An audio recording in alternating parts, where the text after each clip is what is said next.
Let's just start talking. I don't care, dude. I don't really have anything prepared. But just want to do the intros. That's the worst fucking intro ever on a podcast. Yeah, you ruined it. I should just start over. Okay. 5, 4.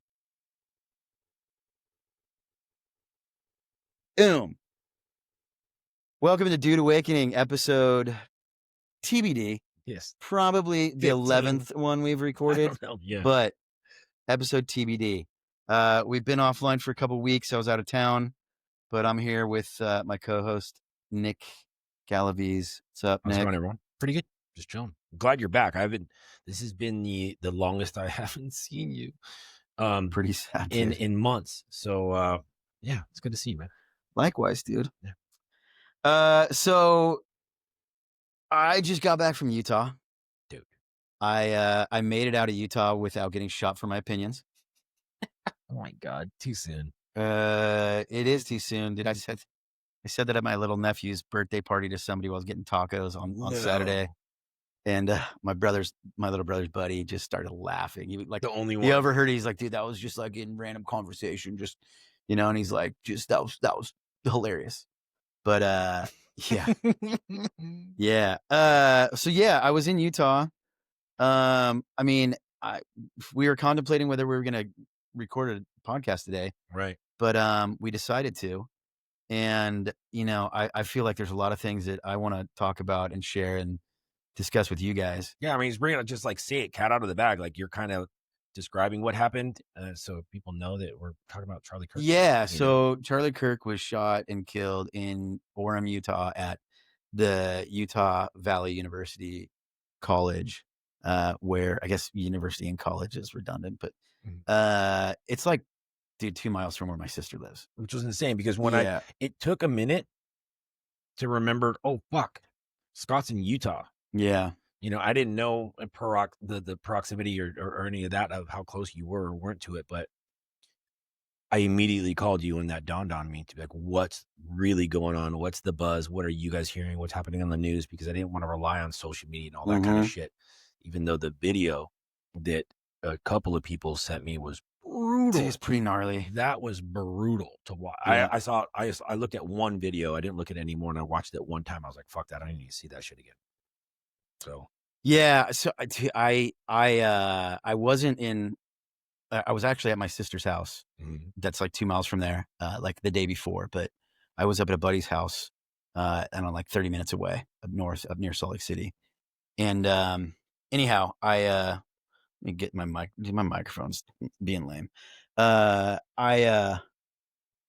Yeah, man, I was kind of just like chilling there, just for like the rest of the day. I just started, looking at just reading stuff and watching stuff and just wondering what's going on. So did you find out because of the news, social media? Yeah, I was scrolling through some stuff and so I have a meme page, right, on Instagram that, I've got like 250,000 followers or whatever, but I post stuff. And so I'm constantly on social media looking for stuff, looking for inspiration, ideas, whatever. And I was on X, formerly known as Twitter. And I saw that video and I was like, is this real? I thought the first thing, it's funny because it's not funny. There's nothing about it that's funny, but it reminded me of 9/11. I remember the morning of 9/11. I was like house sitting, and I mean, I was in my early 20s. I was like 22 or 23 when this happened. And I was house sitting and watching this lady's kid, like while they're out of town. And I got up and I was getting ready to go to work and I was watching the news. And I remember Michael Jordan was like, talking about coming back. Okay. That was before he was back on the Wizards. Yeah. He's talking about coming back. And then I was watching ESPN and it's also like breaking news. And I was like, oh, Michael Jordan's going to announce he's coming back. Yeah. And then all of a sudden I saw a plane hit the World Trade Center and I was like, oh my God. And it was the same feeling. Like I was like, that's not real. Like I'm watching a movie. And that's weird to me because I feel like I've seen so many things like that in movies, where you're like, oh wow, like, I mean, in John Wick, dude, how many people does he kill? Like 100 Yeah. every, just insane amounts. And, yeah, that was my first initial reaction was like, "Dude, this can't be real." Yeah. I was tripping out. I was at work and I happened to call my son. I'm like, "Hey, what's going on?" "Oh, I'm watching the news." I'm like, "What the fuck are you watching the news for?" He never watches the news. He's like, "Well, yeah, I'm watching it because they killed that guy." I'm like, "That guy?" I'm like, "Who the fuck did they kill?" He goes, "You know that Charlie Kirk guy?" And I said, "What?" Like, are you watching this on the news or are you watching on social media? Because I wasn't sure if it was fake or not. And he's like, "No, I'm watching CNN right now. Like they murdered the guy." And it was just like that. I'm surprised nothing, like, in hindsight now, like, I'm surprised nothing has happened to him before, at least an attempt or anything like Yeah, that, because he pisses off some people that are very unstable, in my opinion. And, but yeah, it was shocking. I mean, people at my work, when that started to spread and get to everyone was like, "Whoa," everything kinda slowed down for a yeah, hot minute there and all kinds of thoughts. yeah, People wanted to have conversations at work, and I was just kinda like, "Let's not do that right now. We have other things to," because where I work is a very diverse group of people, and it's not a place to where any of that should really begin to be talked about in an open forum. So I had to not necessarily tell people not to talk about it, but I had to be around employees to, I don't want to say be a mediator, but kind of like help them pump the brakes, yeah, because there's people that are on one side and people that are clearly on the other side. I was like, "Whoa, calm down, man. Somebody just got murdered." I never really followed Charlie Kirk that much. I kind of got the gist of it. I'm very new to social media since you and I've been doing this. yeah. So I was like, This "Oh, year, yeah, really. literally this year, like a few months ago, bro." And so I mean, I Yeah, dude, I you get you the you idea. you remind me of, like, the movie Zoolander, dude, where they're like, the computer files they're in the computer and they're, like, trying to Okay, break the what the computer fuck? Like, open. yeah, how come they're not coming out? So I get to be Owen Wilson at least in this one. Sure. But I I get the idea where you came from. I knew that he would speak on some pretty sensitive topics that most people don't have the balls to put themselves in that type of form and just let people have have it out, go at it with them. And I don't agree with some of the things, even like where he stands. But it's just like, dude, I am yet to hear and see anything that warrants that type of an action. Yeah, Like he's not out yelling about other races sucking, even like homosexuality. I did find this one thing that it shows him at a college, right? And someone is calling him out, like, how do you call yourself a Christian man if you're not condemning yeah, homosexuality? And he's just like, dude, like, what do you care? Like, they're not putting it in your face. They're not coming out and ruining your day and changing your life just by voicing who they are. Now, I don't think that he's okaying it or validating it in any way. I think he wants to have a conversation to change people's minds. Is that's kind of where I get it from. But he's still not like, screw you, you're freaking gay and you're so wrong and you're sick and you're demented. Like, that's not it. I'm willing to have a conversation to understand where these people are coming from. yeah, I'm not going to agree with them at the end of the conversation, but at least I'll have an understanding of where they're at. yeah. It's just crazy. I think, on this podcast in particular, I don't know that I necessarily want to go down the rabbit hole of like, was he right? What Right. or wrong? I want to kind of more talk about like, um, eh, what I don't know how to verbalize it, dude. It's um, is how we got to this place, Mhm. kind As of. a society. Yeah, and Yeah. so looking at like you said about Charlie Kirk, is he had a platform where he went around talking to students on college campuses. And the dude's been doing this for like over a decade. And when he first started doing it, he had like he's going in you think about the environment on universities. And I know, I mean, look, I was in college in the late 90s and early 2000s and I don't feel like it was, I mean, it was liberal, but it It wasn't wasn't like, tumultuous. no, it Yeah. wasn't. It wasn't like hardcore Mm. like I'm well, I'm speaking from a place of somebody that doesn't spend a lot of time on college campuses right now. Except for school. Like I don't at all. But I don't know really what they're like. All I really know is what I see on social media, on the news, and what I hear from people. Mm. And I think that's one of the big things about the the environment that we live in right now it is one of the main things that I wanna get out to people is that, when Charlie Kirk was killed, I look, I don't agree with everything that Charlie stood for. I mean, I disagree with him on certain issues. Mhm. My my first opinion on him is that I don't think he was a bad person. Okay. I don't think he was a bad person at all. I think maybe I mean, I understand, like, I've delved into his viewpoints so much deeper than I Then than you should have. before. Well, no, before he got shot, I was like, I see some of his stuff and I'm like, "Yeah, okay, whatever," You but I watch a didn't. little bit of it, then you're Yeah, like, and swipe and next, I wasn't like a scroll. fanboy or anything like that. I've Right. seen some of his stuff. I knew he was. I try to get information from both sides because I wanna have like a very, you know, healthy, I guess, stance on things that, takes perspectives from both sides. But, I've gone into looking at what he has said, and the way that I treat things when somebody says something inflammatory about anybody or anything, and they use, like, clips, is I try to go and be like, "Okay, well, what was this person really saying?" Mhm. And I try to see, the full context of what do they mean. And I don't know. I consider myself middle of the road, which is kind of some people would consider me. I mean, people on the right would consider me fairly liberal, and people on the left would consider me fairly conservative, right? And I it's kind of annoying, right? But I look at what is going on. The the worst part about this whole situation is not even the fact that he got shot, which is a ridiculous thing to say, Mhm. and people are upset that he got shot, but it's one person that shot him, right?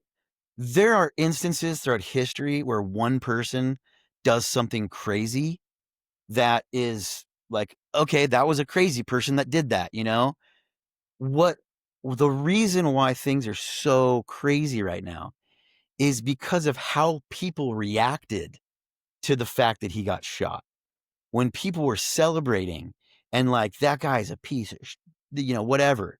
Like, just celebrating the fact that this guy got shot and killed right in front of his little girl for going out to universities and speaking his truth, right? You may not agree with his truth, Mhm. but he was speaking his truth. You have s Yeah, no, I mean, I can see where you're going, and it has everything, I think, everything to do with because of his platform. So it's like, yeah, all that kind of horrible stuff happens to other people that we don't read about, hear about, talk about, all the time. So it's not on the forefront of most people's minds.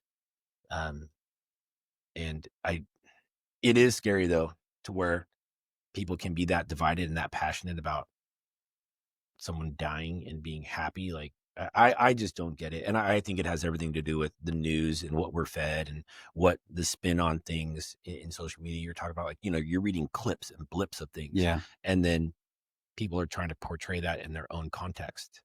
Aside from, like, were you there for the whole thing from yeah, beginning to end? Like, no, you don't know the temperature of that conversation he is having with the college students. yeah.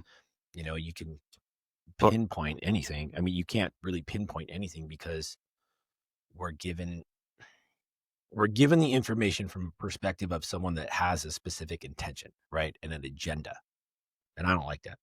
well, unfortunately, that's kind of the reality that we live in today is Mhm. everybody has an agenda. Mhm.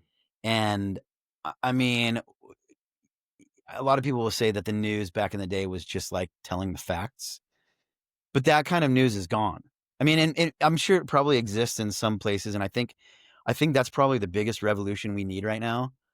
Is getting back to information being exchanged from a very neutral standpoint that takes everything into consideration. Um, and I don't necessarily think that opinion based reporting is bad, but it just goes to show of what, everybody, if there's a car accident and there's 20 people that see it, this is one of the main points that I want to communicate to the world is that if there's a car accident and 20 people see it and they're all seeing it from different angles and they're all doing different things when the car accident happens. People see it from at different vantage points. They see the cars coming, they see different things. Mhm. And so when you're an investigator, you need all of those different vantage points because every single one of those people has a very different opinion.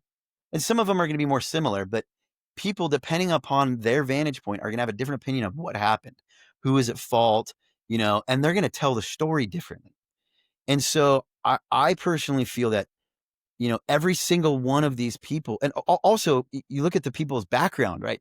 Had they been in car accidents before? Like, what is their experience with that? How are they from that area? Do they know that intersection? Have they had bad experiences with something? Like all of those things. But as an investigator, if you're trying to figure out, well, what really happened, Mhm. you need to take into consideration every single person's viewpoint. And I think that we've gotten to a point where instead of valuing everybody's unique viewpoint from their own unique perspective of their own life, we're trying to prove that ours is right. I got you now. See what I'm saying? So I it's was like, wondering where you were going with yeah. this, and So now it like lined up. So so like my thought is that our society has just gone to a point where it's like, shut up. instead of trying to uncover what what's really going on, Mhm. what really happened, everybody is debating from a standpoint of, I'm trying to prove myself right. I'm trying to prove you wrong if you disagree with me. Mhm. And I don't look at things that way. I look at things like, you, Rav, have a very, we've got Rav here who's our, you know, well, Our tech dude we'll call him our tech producer, punching bag, figured it out. Or resident non-white person, so we can get away with stuff. hey, I'm not. Yeah, that's right. Fine. I'm Mexican. Yeah. I Yes. don't look it, but I Yeah. You are. Oh, 'cause, you're one of the people when you check the box, it says, uh, other. no, because I have to check like non-Hispanic white, Yes. Oh, and you don't check that. bro. Okay, not to go off on a tangent. Interesting. In school, I didn't know what to pick Yeah. because I was like, I am, but like I'm also white. Like, what do I? That's not Yeah. fair. Anyway, back to this whole opinion. Yeah, because you're right. It's not a let's understand everyone's different perspective to have a healthier one, even for ourselves. Doesn't mean that I'm going to change my mind where I come from, but I just might have a different attitude towards it. I Yeah. think that that's the healthier way for societies to get along. It really is. I agree with you. Well, what I think is that if you go, there's a French comedian, I forgot his name, but he tells this joke about how you know the right and the left are both just different wings of the same bird, Mhm. and if you go too far on either wing, you get to the asshole. And it's like if you go too far, um, and I try to stay pretty middle of the road. I have opinions that are both sides. Yeah. But, it's almost like I wanna create a radical middle. Like, this is the radical middle. What would that even What do we look want? like? Yeah, we want reasonableness. When do we want it? Well, after enough time has been taken to actually go through all of the facts and data and get everybody's opinion to make a good decision. Yeah. Like, hey, let's all be fucking cool to each other. Mhm. But I view my opinion is that we all need each other, dude. Is like if and also it's like we're all here together. Like there's what 350, I don't know how many million people. Find out. Raf, let's see Yeah. how many people are, but there's There's about 340 million Americans. okay, so 170 million of us tend to believe on one side Mhm. and 170 on the other side. Yeah. And so it's like, okay, we're fighting like crazy and now we're starting to do violence. It's like Bro. there are two options. We either like chill out, have a conversation, Or fuck shit up. figure out how to like discuss things and come to a common ground in the middle, Mhm. or we fucking kill each other. Yeah. That's those are literally, and that's not an option. It's not cool. That is not an option. So my viewpoint is that we should be, every single person's viewpoint matters, right? And I think that as you find what you'll find is that you'll see, like, I and this is like my, tech brain is, do you guys know what the Internet of Things is? No. Okay, so the Internet of Things Like it. so the Internet of Things is the concept of having devices that gather data, right? So think about, like, there's kind of been this revolution in certain tech industries, and that they call it the Internet of Things. And Okay. so, for example, on your car, they put computers on cars now, and they've got sensors, they've got, you're sensing the temperature, uh, Tire pressure, right? blah, blah, And blah. your geolocation, Yeah. your phone is doing a lot of that. Your Apple Watch is checking your heart rate. Like, in a building, there's a thermostat. Like, you've got all of these data points that what they started doing is they started looking at all the data that came in and saying, oh, we can take this data and we can see patterns, we can see trends. Like, for example, in building controls, they learned a lot about how to be more efficient using these types of things. So let's say, for example, in the early morning when it's coolest outside, you can get the building really cold down to like 50 degrees, and then it's cheaper and it's more efficient to keep that building cool throughout the day as it gets hotter, because you're not trying to bring the temperature down. You bring it down when it's already cool, if that makes Right. sense. No, no, Anyway, no, no. I but get you. using that kind of data. Yeah. So my point is that I look at human beings as like, dude, we're all data points. And all of us are equally valuable in terms of what we bring to the table, and and on our right to be here, essentially. Okay. And so I look at, we need everybody's 2 cents to, gather, like, To keep the room cool. yes, basically. Yes. Mhm. Great analogy. Nice. I don't know who came up with that, You did. but yes, we need everybody's viewpoint Mhm. so that we can understand that stuff. Now, it's hard to sift through that because all of the loudest voices, I mean, all you think about it today, the loudest voices are either pumping money into making their voice loud, Okay. right? So look at all of the media outlets. Mhm. They're pumping money into it. They're taking money from, different Everyone. businesses, like pharmacy. Like, did you watch Fox News or MSNBC or whatever? Yeah. Did you see, Ozempic? You can go blind, but at least you'll be skinny. Like, there's so much money is coming through from ads and stuff like that. But my point is that if you want to be a voice that is heard, you either have to have a bunch of money behind you, which means that you're basically, Someone else's bitch. yes, Yeah. exactly. You are beholden to whatever those people want you to do and say, or you are kind of like I don't want to call it grassroots, but you're a personality that is, getting a Attractive. lot of Yeah. likes. Like, yeah. And what we're living in today is the voices that are basically being heard the loudest, that don't have all that money behind them, are the voices that are evoking the most emotion online. I Okay. I don't want to interrupt your train of thought, but I think No, it kind of goes hand in hand with both because they're all tapping into emotion. But yes, that's the best way for someone that doesn't have any money. It's like tap into anger, right? Grab someone when they're vulnerable and their sadness that gets their attention. So it's like meeting people where they're at and being really good at it. yeah, exactly. And so I look at the algorithms on, and look, I'm by no means an expert on the algorithms. Um, but I look at the algorithm, at least on Instagram and Facebook. I'm not as I kind of understand all of them. The one I'm most familiar with is Instagram because I have a lot more experience on that. Mhm. But what I think is happening, my understanding is that these algorithms are not necessarily trying to share the most inflammatory, emotion evoking content, but the algorithms are designed to feed you the things that keep you on that platform longer. Okay, but now to ask a question because I know nothing about algorithms, how many different ones are there, Well, and so how do? Because the I know what I see a lot, and then all of a sudden it will start to change into shit that I don't even fucking care about, yeah, so and so I wish there was a not like yeah, button and that I could fucking hit. there is some of that, and you can report Where? it, and you can say, I'm not interested in this kind of Yeah, content. you got to teach me how to do that Yeah, shit. I will do that. But Yeah. but they're designed, at least for Instagram, and every social media platform has a different algorithm because they have different goals with, and they have different types of content, right? And different types of users, right? YouTube, for example, you're going to see a lot different types of content in YouTube. You're going to see like actual class material, and you're going to see like informational stuff, and To like tutorials on yes, whatnot. and Instagram and TikTok's kind of the same way, but TikTok's algorithm's a little bit different. I always use But YouTube for like car shit. yeah, same. If Yeah. I want to learn how to do something, Yeah. I'm always on YouTube, right? Mhm.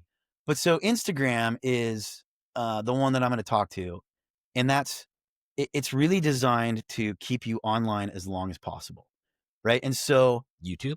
no, Instagram. Sorry. Okay. Yeah, you can't be texting I and know, trying but to listen to me, bro. fucking I know I got people hitting me up with weird Yeah. shit. Well, I apologize. are you on call right now? Yeah. Okay. Well, there you go. So we're excusing Nick for being on call, but the yeah, it makes it definitely impossible to have a train of thought to continue on the podcast. This is yeah. Should I not be reading this book? Yeah, yeah, exactly. Oh man. So anyways, I'm going to wait until you can listen. No, we're good. So, I'll edit out all that shit. No, we won't. Uh, Leave it. Instagram algorithm is designed to keep you online as long as possible, Mhm. right? They have started to monetize these platforms, and the way that they do that is through advertising, just like anything else. Mhm. And the longer you're on there, the more advertisements they can put in front of your face. So it behooves them to want to have you online longer, right? Okay. So I don't think that the algorithms are necessarily trying to make us like, angry, but they're feeding us content that's keeping us online longer. And so, for example, if I'm just scrolling through stuff and I'm bored out of my mind, I'm gonna go through a few things. I'm not gonna see anything that like interests me. And then you're I'm done. I'm gonna I'm gonna get off and I'm gonna go do something else. Yeah. Right. Now, with stuff like this, dude, this kind of stuff is grabbing people's attention. So now I'm scrolling and I see some guy or somebody that is like, F Charlie Kirk, he's a terrible piece, whatever. And I see that and I'm like, okay, my first instinct is like, okay, well, hold on a second. Is this person joking? Like, what is this person all about? And so I'll click on their profile and go check it out and see what they're all about. And I'm like, okay. And maybe I'll look at some comments and things like that. Right. So that's my point is that like Instagram is not trying to like create an uprising. They're just designed to feed us what it is that we consume, right? And we choose that by how we act, right? So if we're looking at certain types of stuff, the algorithm is designed to take the hashtags, take the content, take all of that stuff on it, looking at it and saying, okay, what is this? And then it's going to be putting other stuff in front of us that is similar to that. But more likely than not, it's showing stuff that people are like engaging in because that's really kind of all they care about, right? Okay. But what determines your algorithm and mine? Because Your behavior. but I feel like no matter what, everyone's algorithm right now is, or at least was, Charlie Kirk, Charlie Kirk, Charlie Kirk. No Yes, matter what, because it's like let's feed everyone that because that's the hot topic of right now. because yes, exactly. Okay. Because I mean, look, dude, if you love cats, and every time you see a little cat video, Yeah. you're like, oh my god, I love cats. You know, Yeah. It's going to show you more cat stuff. Yeah. Right. Whatever it is that you spend your time looking at, it's going to show you stuff similar to that. Mine's Right. horrible. Yeah. Yes. Mine's horrible. I'm sure it is. So is mine. It's kids getting hurt. Yeah. But that's the world we live in right now. Mhm. And unfortunately, most of that content is what's called short form content.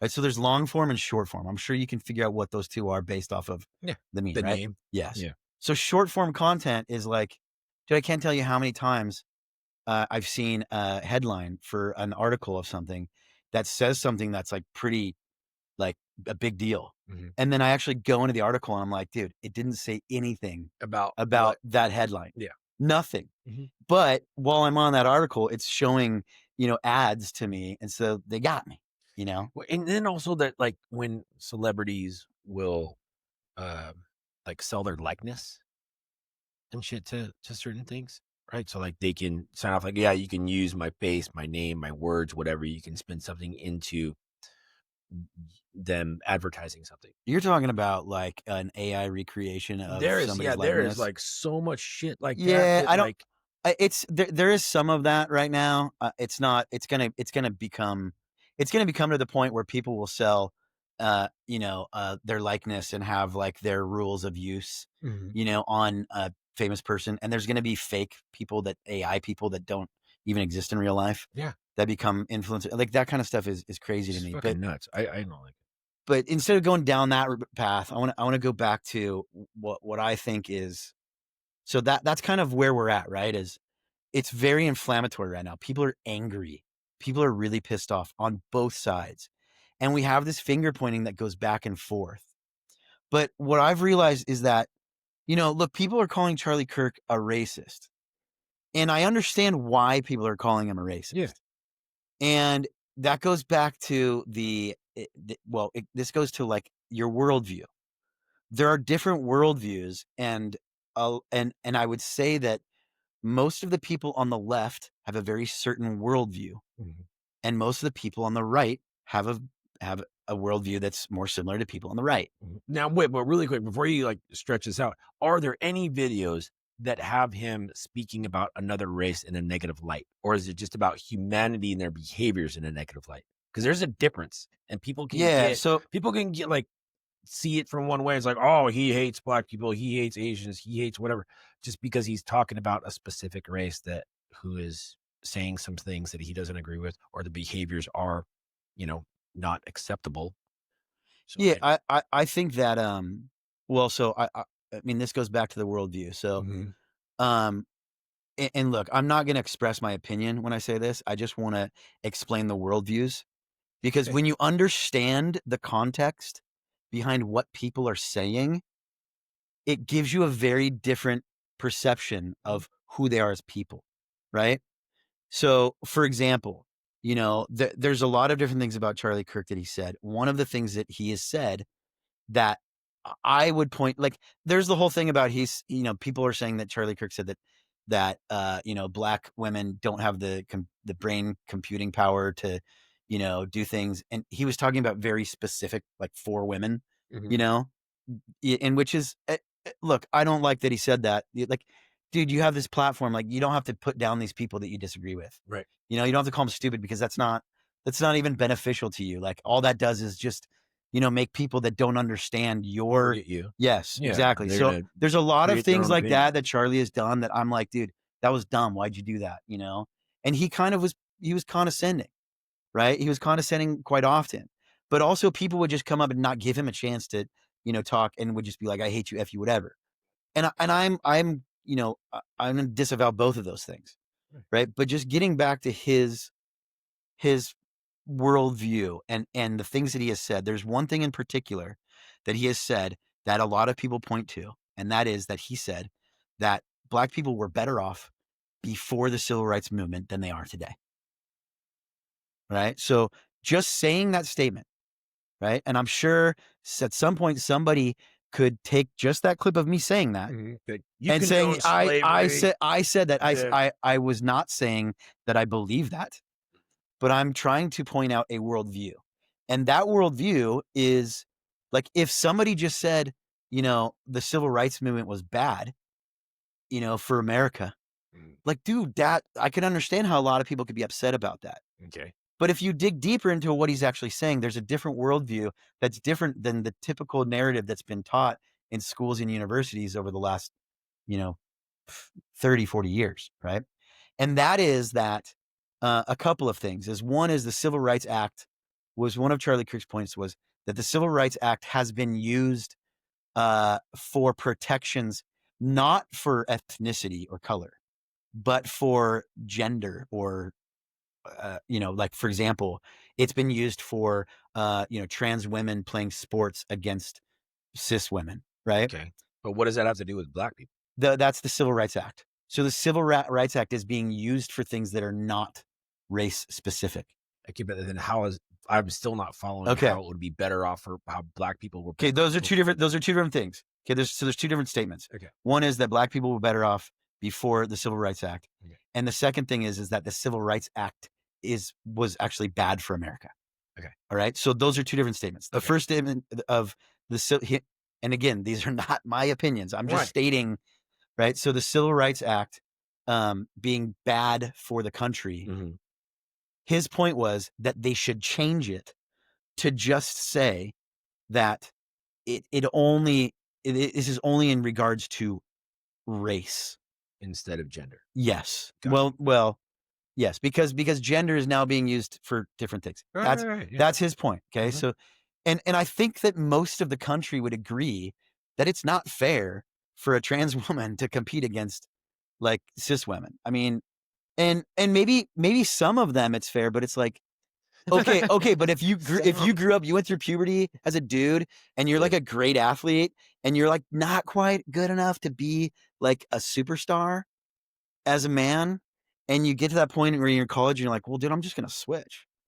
And I'm gonna be a badass. Yeah, and you like, that is not fair, and I Yeah. I I personally think that anybody that disagrees with that is like, "Alright, I don't know that we can have a conversation," there's other Okay, parts. but now we've gone Okay, way so that down from where okay, so you're planning to go. back to Yeah. the other point is that black people were better off, before the Civil Rights Act. Now, this worldview is and this is what Charlie Kirk believed, and I know because I've studied a lot of the stuff of other people that preach this. I forgot what it's called, dude. I'm so bad at that kind of stuff, Okay, but so what do you get from this worldview? I'm trying to speak to the layperson, not to the, Thanks. yes, yeah, that's what you are, bro. I didn't say lame. I Oh, felt it, but I oh, didn't say it. oh, got But so the worldview is that before the Civil Rights Act, it. Mhm. there was segregation. Yeah. And there were black owned businesses, and black people owned properties, and black people had their own buses. So in Birmingham, when, for example, when the whole thing happened with Rosa Parks and getting on, there were white buses and black buses, Yeah, I know. and the black buses weren't owned by white people; they were owned by black people that were entrepreneurs that had created their own businesses, right? And so there was a movement after the Civil War and after slavery ended, where blacks started having upward mobility. And again, this is just me telling the I worldview. get it, I get The it. worldview. I'm just reiterating this to They the understand. listeners.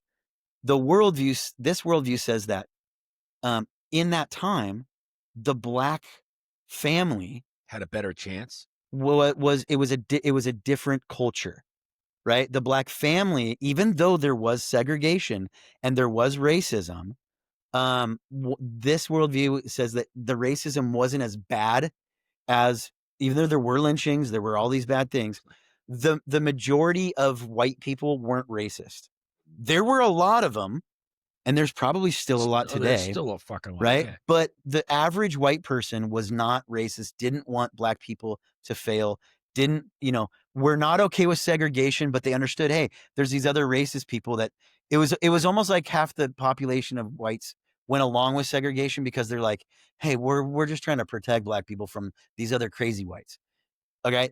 And what happened was when the Civil Rights Act and through all of that happened, these people like Charlie Kirk believe that the civil rights movement, led by, like, for example, Martin Luther King Jr., was really infiltrated by Marxists.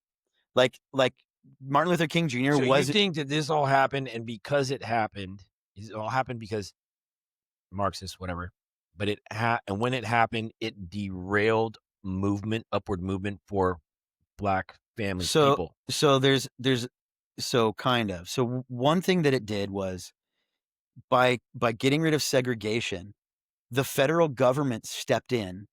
And because each state had the power to say, we are allowing segregation or we're not, Yeah. right? So when the Civil Rights Act happened, that was a federal act. And what that did is it pulled some of the power away from the states. And I'm not saying that's a bad thing, but it pulled some of the power away from the states. And the states were now forced by the federal government to not allow segregation, right? And there was there's other things that came from it. Again, I'm just giving Yeah, my but no, but what happened to you? You're saying that, like, they were entrepreneurs, they had their own businesses. Did that dissolve or make it more difficult because of the Civil Rights Act? so one is the Civil Rights Act and this again, dude, I keep saying that this is just the worldview, but their worldview is that the Civil Rights Act changed the culture of the Black community to a culture of, uh, what's the word I'm looking for? Of resistance, of, activism, right? Mhm. And anger, and also the feminist movement taking, there's a lot of people, especially Black people, that were rightfully so, were like, dude, this place sucks for us. Like and I agree with that. And I think that Charlie Kirk would have agreed with that too. But this place sucks for us, and this is not cool. You had us as slaves, and really the whole point of some of the people in the activist period of the 60s and stuff like that was trying to anger and trying to basically portray white people as racist, as and women as being, powerful on their own, not needing men. And and there's a lot of different things that I just don't remember all of them, but the point is that so much of the Civil Rights Act, or the civil rights movement, So there's what from what I'm getting all this, was yeah, angering people. creating more of a divide Yes, it was because I creating don't. more. It was creating more of a divide, and it also uh, opened the way for all of the social welfare programs from the federal government to Black impoverished people, which has now created this like Black culture of, rap music, single mother homes, like gangster That's the stuff. worldview that's so I think that's a little, and I Now know you're not I'm saying that I'm this bad. is yours. You're phrasing it I like am this. bad. I am bad at explaining what Yeah. that is, and because I was pretty compelled by the argument. I think I told you about, Is that the one that you told me yeah, to the Uncle watch? Tom, Yeah, the Uncle, I'll and check it and out. that's put on by Black guys that are Christians, and they're like, hey, things were better. Now I'm not saying that's the case or not. Yeah. I'm just saying that that was the worldview of Charlie Kirk. His worldview was not that he thought. But you gotta look at it this way. Okay, here's my take now that you've said that and explained it. So back then, Black people were literally getting pulled off the street, out of their homes, murdered, hung, beat, raped, like you name it, tortured, all that kind of stuff. Today's world, when people disagree with stuff, they're not pulling them out and raping them and hanging them and doing all kinds of crazy Sure, shit sure, that was happening back then. sure, and So, again, my worldview is somewhere in the oh, middle, 100. I know right? that. I know that. I don't Yeah, think I think that the civil rights movement was something that, like, dude, necessary. like, yeah, I'll say it for me, it was necessary. Like I yeah, think so. and uh, but but part of that worldview, their argument is that, um, and the Civil Rights Act and the Civil Rights Movement are two different things, Yeah, yeah, right? yeah. The Civil Rights Act is political, and the argument of that worldview is that the Civil Rights Act was really it was really put together in a way that was racist to keep Blacks down, Okay, right? So, hey, we're gonna bring you we're gonna help together. you out. We're gonna bring you together. But what happened is okay, well, now all of these Black businesses and all of these things that were basically doing great on their own, now they had to compete against white businesses. And now I mean, after the Civil Rights Act, like, you think about how many white businesses were now being threatened from these Black businesses, and they were like, racist white people owning businesses, Mhm. like, now, hey, there's no more segregation, so now we got to compete against you. So now we're going to commit crime, or we're going to, do shit underneath the radar, and basically not allow you to have that upward mobility that you Mhm. had before when you guys were all doing it on your own. And we left you alone. Yes, Yeah. right. So that's Right. kind of the thought. So it's in my opinion, I mean, it's a slippery slope one, because you got like there's like you're screwed on one way, you're screwed on the other, right? Like, it's I'm gonna totally brutalize what I was gonna say, but Then don't. the point the point the point is that the Civil Rights Act, I don't think it was wrong, but racism has still continued to exist, Yeah, and but and it always and will. yes, Mhm. and Charlie Kirk in the people in his worldview, their argument is that after the Civil Rights Act, racism went underground. Instead of being blatant and in your face, hey, that's a water fountain for white people and that's a water fountain for colored people. It went underground in the sense that political, like things that are being, like policies and things like that are being enacted are hidden. Yeah. to keep people of color down, right? And well, nowadays I think it's even gone beyond color. It's just a class of society. Sure, I agree with that too. I agree with that too. But so when you think of that worldview and saying, "Hey, look, my worldview is that," and I'm paraphrasing. If Charlie Kirk were to say, "My worldview is that I think black people are just as capable and intelligent as anybody else," and I think that I think it's an insult to black people that they get welfare because they're good enough, smart enough, talented enough to be successful in any way they want, right? Yeah. And I would argue that was Charlie Kirk's personal view. He just said it in a different way. Well, no, but that's the point, is that short form versus long form content. Gotcha. Is when you say a statement like, I think the Civil Rights Act, was bad for America, or I think black people were better off before the Civil Rights Act. That saying those statements, like without an without an expanded viewpoint or elaboration. Yes. Now, the point of that is, and the reason I brought all this up is because, look, you can, if you don't understand the worldview of Charlie Kirk and other people like him, and if you don't get it, if there's no other realistic worldview, like, because you shouldn't voice your own assumption on that? Is that what you're trying to say? Well, so here's the thing, right? Is like, we all finish that. But let me give you more context. So history is, look, dude, like the same, like the car accident, right? The car accident and the 20 people. History's not written by, all those 20 people. History is written by the people that win. Yeah.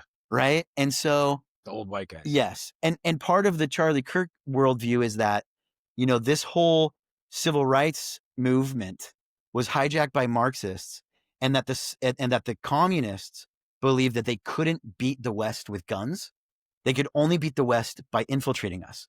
And so him and people like him believed that the communists, the Marxists, were infiltrating that movement to use the struggle of black people to introduce socialism, Marxism, and create unrest. So if there's unrest between people, different ethnicities in the United States, that makes the United States weaker, and that's how they can get in and break us down. And so somebody like Charlie Kirk, that's what he's seeing today.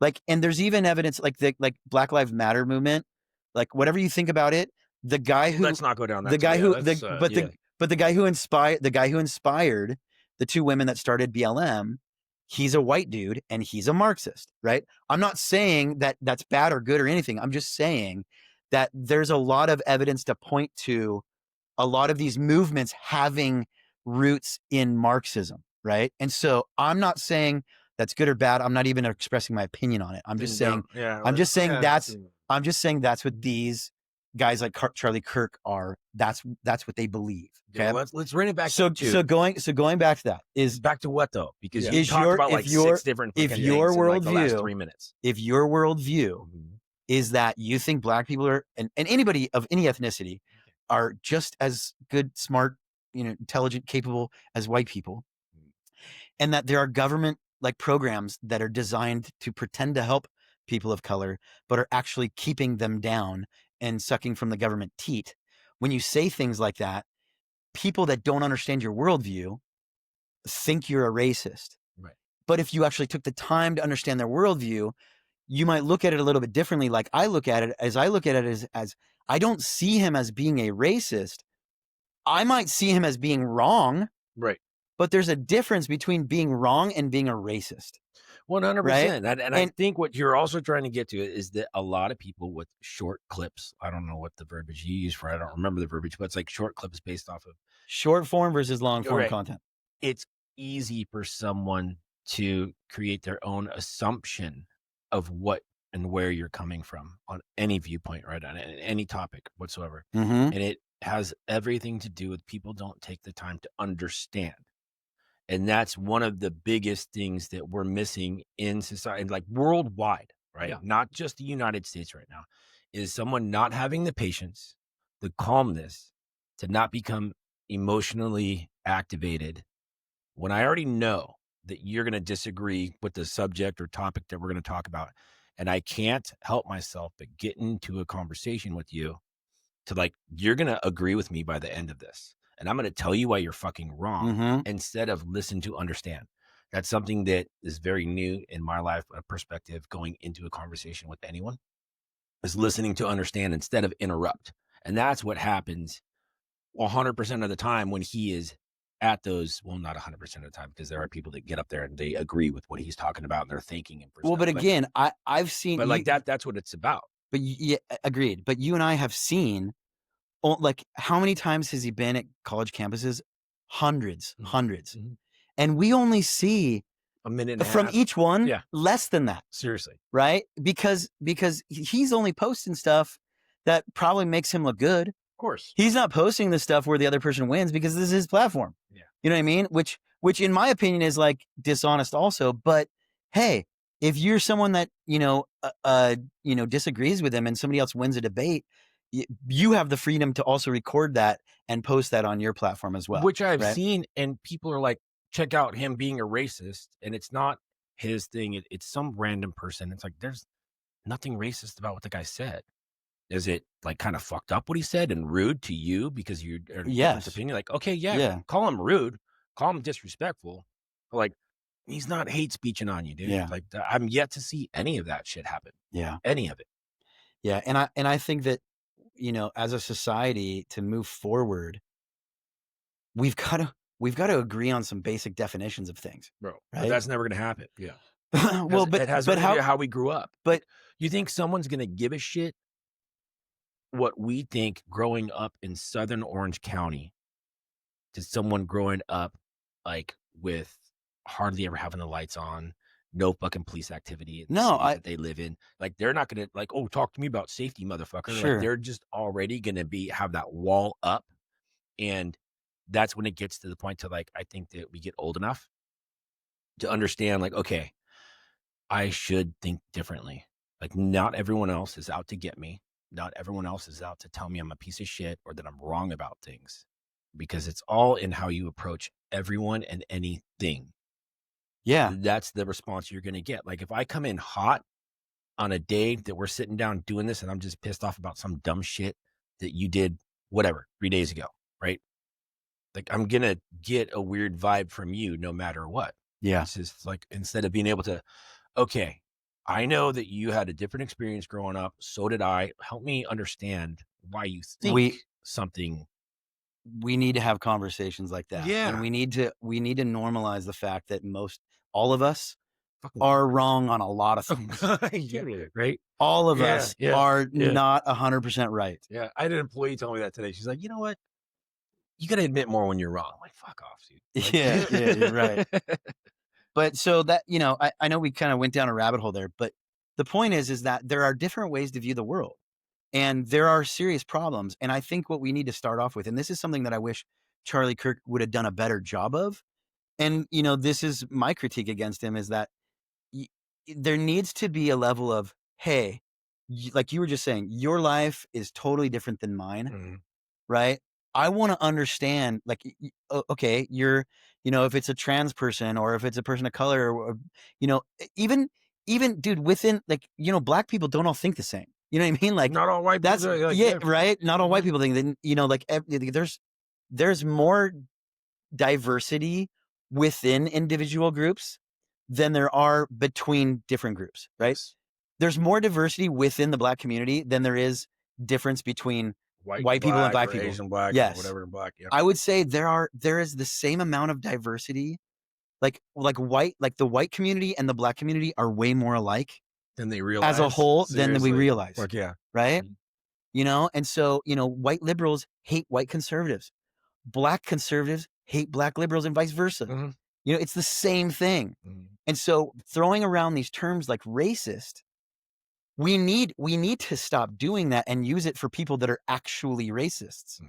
That people that actually dislike people because of the color of their skin. Like, no matter what. Yes. Like, you You are a know, piece of shit. if you are, if you care about people of all colors, if you think everybody, is, a child of God and that everybody deserves, happiness and health and all those things, that's not racist.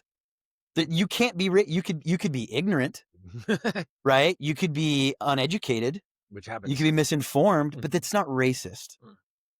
I would say, though, I kind of noticed this in the past, I don't know, let's call it 15 years, where you have people that are definitely saying racist shit.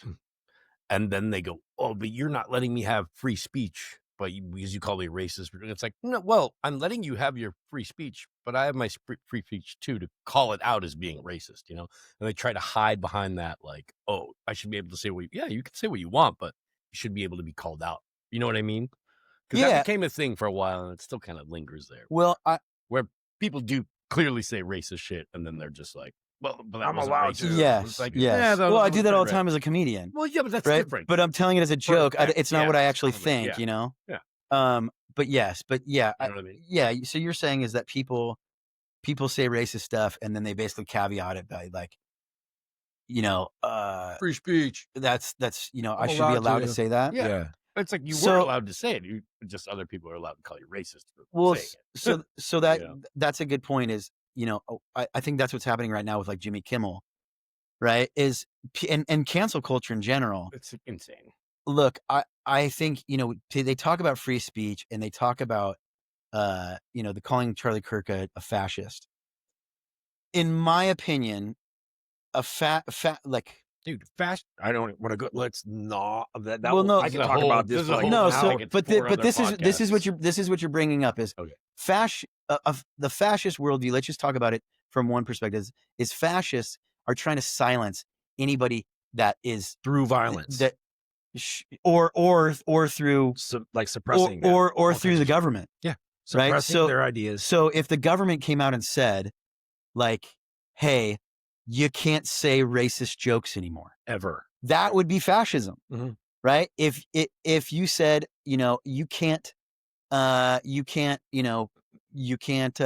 talk about Jesus Christ in public, that would be fascism. Mhm. If there was a law against that, and if there were people actually doing it and people were getting murdered or creating riots or communism, I think is the same thing from the both. But I mean that is a kind of totalitarian type government, right? Free speech with what's going on is like Charlie Kirk had the freedom to say all of the things that he did. I personally don't think that the things he was saying or what he was doing was fascist or racist or homophobic, maybe transphobic, right? I'll give him that. Yes, one. Yeah. yes. I'll peg him with that. Definitely Yeah. transphobic. Mhm. Maybe a little bit homophobic, but that's his Christian beliefs. But he was also like, you shouldn't be like punished because you're gay. Like you Right. should still be a part of society. But the trans thing is something I don't even want to go into because I would agree with that somewhat. But he was voicing his opinion. Where I see the problem is by people celebrating that. You also have the freedom to do that, right? Now, Charlie Kirk had the freedom to say what he said, and a lot of people didn't like it, right? Those people that are cheering for his death and saying he's a piece of shit, consequences happen. they also have the freedom to say it, right? But they don't have the freedom to escape any sort of consequences from private or any businesses that they're affiliated with or work for that choose to fire them or choose to not be associated with them anymore, or advertisers that want to pull their advertising, right? So when it comes to the whole Jimmy Kimmel thing, I'm like, dude, ABC, Disney, it was well within their right. I don't agree with it. Fuck no. But it's when the FCC started stepping in and basically making threats, then you're like, hold on a second. Well, it's because of their merger, right? I mean, that's the main thing. They're about to, that's like the big thing. It was basically a business deal. Like they need the FCC to be on their side. You're not going to get on the FCC side right now. Sure. That's another the current administration. That's another angle to look at it, right? And that's what I think most of us don't understand is that our our the amount of knowledge that I possess on any one of these topics is minuscule, right? Is minuscule. And that is why my attitude is, like you said, Nick, is we need to talk to understand, Yeah. not talk to prove that we're right. Because Yeah. me thinking that I'm right, like I put myself in the shoes of somebody that's saying, I'm gonna, cheer Charlie Kirk's death. For me to be able to do that, I have to be 100% positive that my beliefs on him are 100% accurate. And that's impossible. And that is impossible. Mhm. That means I have 100% of the information. I have 100% ability to discern correctly, Mm. and my judgment is 100% accurate. Like, that's impossible. I'm not God, you know? But I also think, like, even though I did say that, it's hard to do. Yes, it When there's is. something I'm passionate about and I want you to hear me, I want you to understand me, I also, not even deep down, fucking right here, I want you to agree with me. Of So I course. can get caught up. Because it's easy. It's Yeah. so easy. It's just like, why can't you see this? It's like so black and white for me. Why can't it be black and white for you? And I I'm curious to know why I can tap in, and even how I can tap into that. Okay, shut up. Like, listen to the gray, like, instead of the black and white. Like, listen to the gray right now and be part of that. And then sometimes I fucking can't. Like, there's just something, and that maybe goes back to core values, core beliefs, that are just ingrained in me because of how I was conditioned, how I was Yeah. raised, and what I was subjected to or what I put myself into. And it's just weird because sometimes I can sit down with someone because I have to talk to a lot of people at work throughout the week. And there's sometimes when I'm like, let's do this. Cool, way open minded. And then there's other times where I'm just like inside my head, I'm not now physically or verbally interrupting, but in my head I am. Yeah. And I'm not really fucking listening to understand a goddamn thing that someone's saying to me. Yeah. And it's really fucking weird that there's days when I'm like, oh, okay, yeah, let's talk. And things are cool.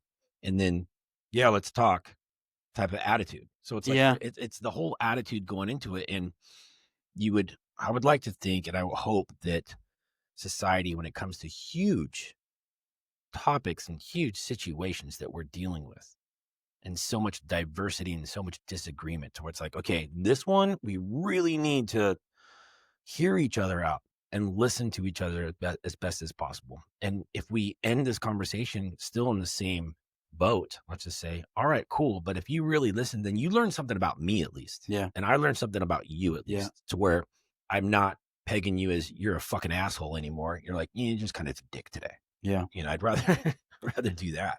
It's the same reason why I, when I'm angry in an argument, I step away and calm down. And America's pissed off right now. Dude. And people sad. are saying things on both sides. And dude, I even recorded like a whole like 10-minute thing or whatever that I Yeah. sent to you. I didn't send it to anybody else. I want to post it. And I Did still you post it yet? No, I don't Okay. think I'm going to. Okay. I still kind of stand because that's one of the things I'm bummed about is I just think people are going to take things out of context They all the totally time. will, but I'll tell you this right now. What you sent to me was a side that no one else, at least on our podcast, has seen, because it's just not how we vibe. But I think that it wasn't a safe place of you being neutral. You really spoke from the heart. It was authentic. It was genuine. And it wasn't, you're not picking sides. I think you were being practical, reasonable, and emotional. It was definitely emotionally invoking. Yeah. 100%. And I think that people are pissed, dude. I think people are really pissed. And I think that we got to let people calm down. But I'm afraid because I don't think that the environment we're in and the technology that we utilize, that we consume every day, there's too many people making too much money off of pissing people off. Mhm. And, why would they stop? They're not gonna. They're not. And so, and that's one thing that I look at Charlie Kirk as an example, in the sense that he set a grassroots movement to try and have those conversations. I think that we could use that kind of model to do better than what he did. But that's another thing is I'm not like I'm not like, I don't have like these hardcore Christian beliefs that I want to, No, they're Mormon but, beliefs. yeah, I don't, well, I mean, some of those obviously, influence me somewhat, but, that's the other thing that scares me is it's like, dude, I mean, we're talking about this is what you believe about what your purpose on earth is, like the purpose of your life. So I don't see conservatives stepping down at all, at all. And I don't see people on the left giving in either because why? They believe in fairness and equity and, but, If anything, what I see happening, honestly, is not a lot, right? But liberals becoming more moderate than far, far liberal. well, I mean, That's kind of what because I've even talked to friends of mine that are hardcore liberals, or will I say were, and this has made them see well, yeah, the, I don't want to say back and forth, but it's almost kind of made them question, like, what does it really mean to be liberal now? What does it mean to be a Democrat? Like, what does it even mean to be a Republican or conservative? Because I think that how that all started out, 50, 60 years ago is completely fucking different to nowadays. But I've talked to my friends that are Democrats, that are liberals, and they're seeing things a little bit differently. A little bit differently. And I don't know if it was the shock and awe of what happened and uh, how in the open that happened to another human. I mean, that's fucking insane. yeah, With all the cameras that were out, like hundreds of people videoing that. Nowadays, a fucking actual assassination happened in the oh United yeah, States. That's fucking crazy. yeah, It's fucking crazy. yeah. I mean, look, people are, murdered every day in this country, but dude, uh, I've seen a lot of people that are fairly liberal that have been like, "Whoa, dude."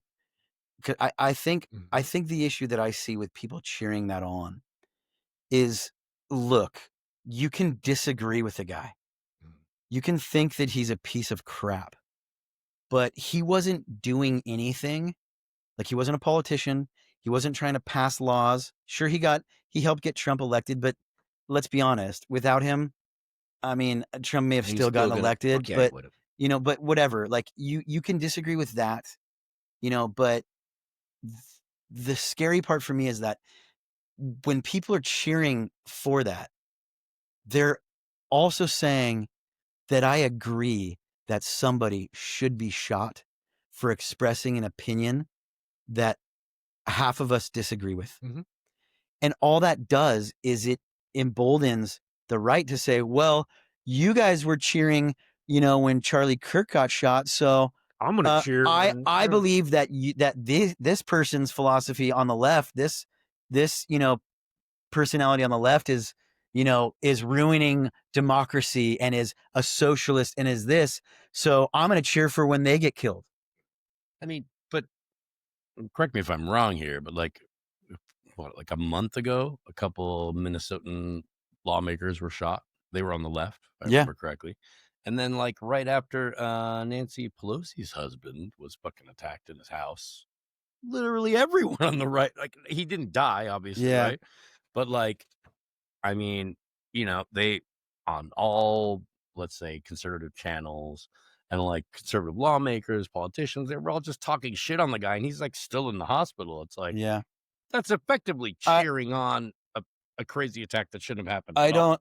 Yeah. No, I'm I'm not not. doing a whataboutism thing. I'm just saying that like it's gotten to the point where we're so polarized in this country that like Yes. if something happens to the other side, fuck the other side. Yes. That's what people Yeah. are willing to say. Yes. Yeah. Because they're Yes. so sick of each other, And Yes. we're not. No one's starting at a place of like, hey, we're in the same room together right now. That's something we have similar. Let's stay with the stuff we agree on, Yeah. and then we'll figure out the other shit. Yeah. But now it's always like, here's why I hate your shit. Here's why you hate my shit, and it just doesn't go anywhere because it's just a conflict. It's all just Yeah. conflict. It's not consensus anymore. Yeah.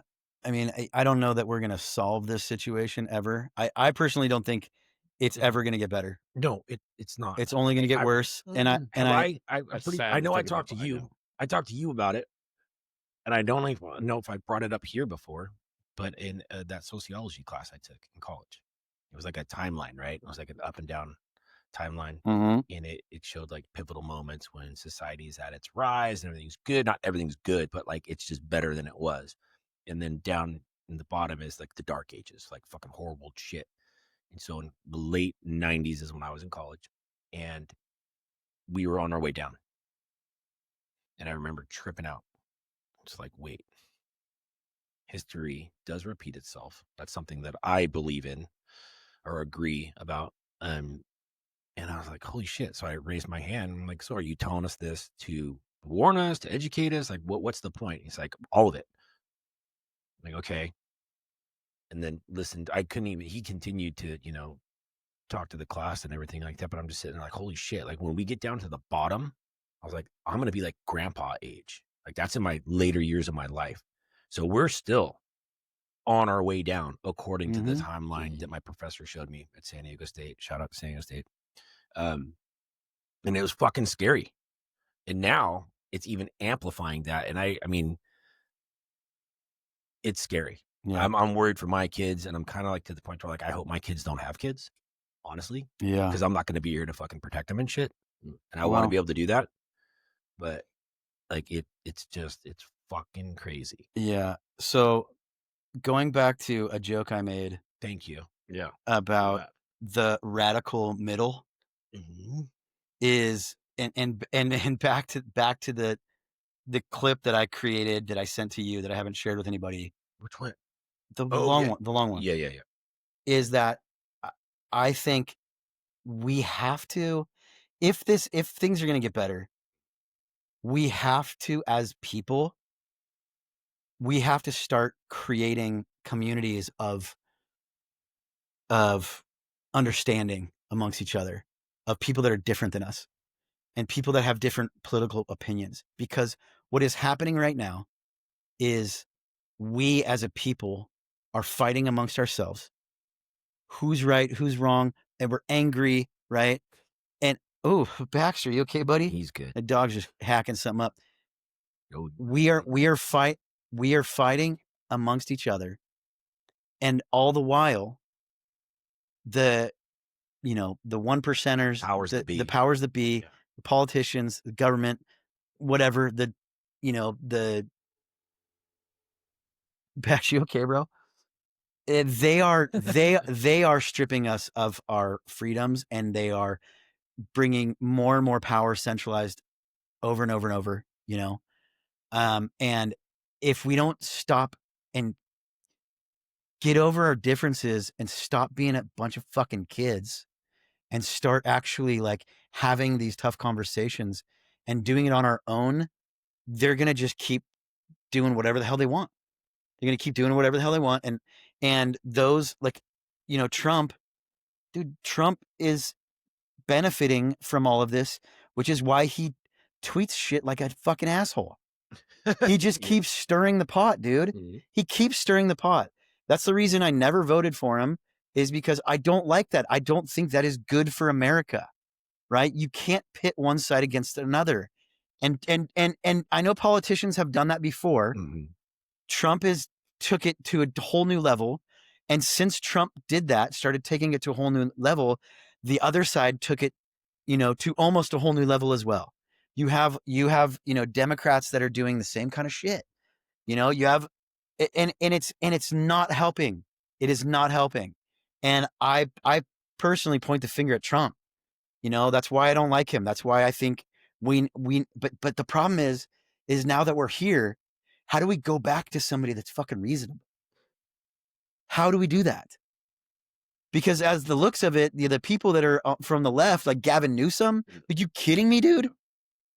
That guy, Yeah. we are screwed unless we do something.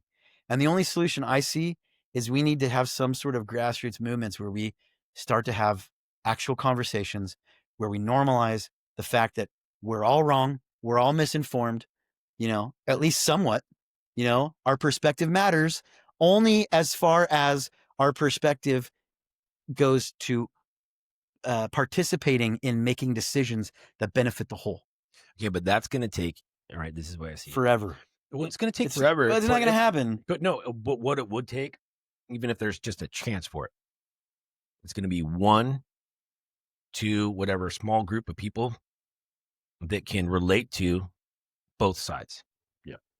It's the only way. There's going to have to be a mediator that's like, look, this is where Nick is coming from in this conversation, and he wants to understand about you. And then be like, hey, this is where Scott's coming from. Yeah. And this is what they want to understand about you, and give like examples and things like that to where you can actually do that. Because if we just start at it and I'm not open-minded with you, nothing's going to matter. I'm going to need someone to where like, okay, I trust you. But that doesn't sell, Nick. That doesn't sell. I know, nothing does. That's the problem is, if you don't have, I mean, if some billionaire came along and was like, I'm going to dump in money to this movement to try to bring us together. That guy would get shot. Yes, I know. Because there are groups on either side banking that are motivated to create more chaos and division. Right. And look, dude, I think that a lot of the shit that we're seeing online right now is not just regular people that are saying inflammatory things.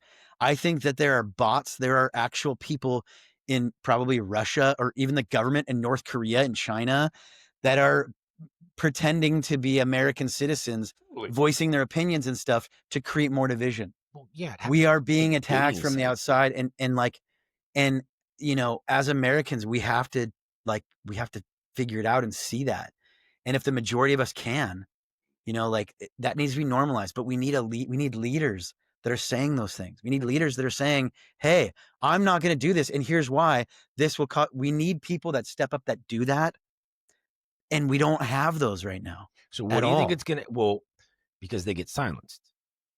That's where I'm coming from. I think they get silenced. I think that you have to have a shit ton of money to back you, to put you on that platform and be a president, be a senator, be a governor. Like you have to either have a group of people that's going to put up literally a physical fight for you and agree with you, or like, what else are you left with? Like, it's not going to happen. Like you and I, we could have a shit ton of people that agree with us, right?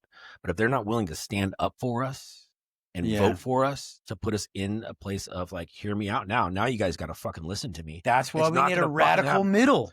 I know, but we need a radical middle. But how do you be radical when you're in the middle? And that's what it is. Because like, you can sit here and talk about how to do it, but what are you really going to fucking do when it comes down to it? It's like that's for one, a lot of pressure, a lot of fear gets involved, because people are going to just start fucking coming at you, dig up your past about all kinds of stuff, to where like you kind of got to be an open book and understand that people are going to put a spin on some negative shit that you did in your life, because you and we're not freaking choir boys, bro. So especially me. Yeah, agreed. I think so. This is an idea that I've had, and I think that it could actually get some traction. You know what? You're the fucker that has his phone still on. Shush. I think it could get some traction is going out and actually protesting as the radical middle. It's satire, but I think people would see it as funny. And I think everybody that is inclined to being rational and reasonable would see that and be like, dude, that's funny. And would share that with people, because where we're at right now is, look, I don't know how you stand on a lot of things, Raph, but I know Nick and I are pretty similar in a lot of things, but I don't feel comfortable talking about a lot of these things to people that are on the other side, because it's going to turn into an argument and a fight, and maybe even a ruined friendship, And I mean, I've gotten angry at people because I'm like trying to be rational, and they're getting mad at me for like, seeing both sides. Yes. Right. And so I think that there has to be a movement that gets the middle to wake up and be like, hey, we can all rally around this. Mm-hmm. And I think it would be hilarious to go out and do like the rational middle. And I think if we started like making funny signs and going like finding funny shit to like boycott, you know? Like, you know what I mean? So Like using satire to pull the sticks out of people's asses.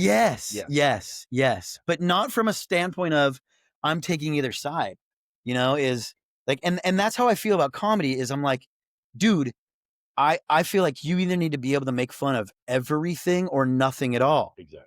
Because if you choose any sort of favorites, then you're saying, oh, these things are more important than those things. And you can't. Yes. And in comedy, it's like, dude, something is going to offend everybody or everything is going to offend somebody is what I meant to say. Yeah. And so you've got to be like, hey, everything's fair game. I can't get offended by any jokes if I'm okay with telling jokes that offend some people. Right. That's all it comes down to. But yeah, I think the radical middle, dude, the radical middle, like our flag is like a yield sign, Yeah. No, it's not bad. The other side is right sometimes. Yeah. That's Oh what my the God. side thing. Like, oh my God. Yes. Yield sign. The other side has the right of way. Yeah. Like, fucking, I don't know. Yeah. Let's. Yeah. I'm not kidding. I'm not kidding, dude. Me neither. Like going out to places and like, boycotting something, like, I don't know. We could come up with so many ideas, but boycotting like bad Yelp reviews. Mhm. You know what I mean? Like, hey, we're boycotting bad Yelp reviews, and it's like, And then have a bad Yelp review. Yeah. Yes. But dude, I think the radical middle would be such a freaking, I came up with this yesterday. The radical middle could be a very, Instead of the moderate middle. well, also it's the perfect time. No, Moderate free. yes, the radical middle. That's the point is we're the radical middle, Mm-hmm. The extreme middle. Yes. The extreme middle. Extreme. I'm so extreme. Yes. Like Switzerland ain't got shit on me. Yeah, dude. We're the alt we center. could have like bylaws and like, our like list of commandments and stuff that are just so 11 instead of 10. yeah, they're so ridiculously reasonable. Let's build on this. It's way too reasonable. I'm serious though. I think it has legs, and I think Do not covet thy neighbor's wife unless. But that's the thing. So covets. there's a comedian that I really like. I don't know. He's probably on the spectrum. He's hilarious, dude. Jeffrey Osmus. Never heard of him. Dude, you've got to watch one of his specials, dude. His most recent special, I think I think it's called like an hour of perfect comedy or something like that. Mhm. And he starts off by basically like introducing himself saying like, look, if you are a Democrat, but not a retard, and you're a Republican, but not a retard, you'll like my sense of humor.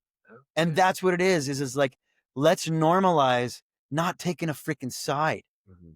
Let's normalize, hey, the other side probably has a point, right? And you know what? They might be wrong on a lot of things, but so am I. Yeah. And even if I'm right, just because it's right for me doesn't mean it's right for them. It's like. But that goes to, you're making me think about this other class that I took, critical thinking. Everybody knows you didn't ever actually go to class. Yes, I did. I went to the classes that fucking grabbed my attention, and it was like a freedom of autonomy, and I wrote an essay on it for my final. That I had to have a conversation with my professor after, and it cannot happen. And I explained it very well. I'm not going to go through the whole thing of it, but I explained it how it just fucking does not work. It's never going to work. What I like is what I like, and what you like is what you like. So we're not going to be able to always have what we want. There's just no fucking way it's going to happen, dude. Sorry, I wasn't listening. I was Exactly. I was thinking about a response. Yeah, it's never going to fucking happen. No, it's not, because we all want different things, And it's and never going to change. And I think there are some things that we need to agree upon that the government should and shouldn't do, right? And I think, I mean, personally, I'm in favor of the government doing less and just saying, hey, here are the things that you guys can't do. And it basically comes down to the very basics is you can believe whatever you want. You can say whatever you want. You can do whatever you want, as long as it does not infringe upon somebody else's personal physical space or their property. But see, nowadays, okay, property, But then you're going to have someone argue about, well, this is affecting my mental health. Oh, this is affecting my safety. Gay. Just kidding. Just kidding. But like that's what happened. That has Yeah. what is what has Yeah. happened. Well, This is- so I think, look, I'm going to go down a path of opinion that probably some people are not going to like, but this is my opinion, which is fallible. I think that we suffer there's a couple of things. In America, we're fucking lazy.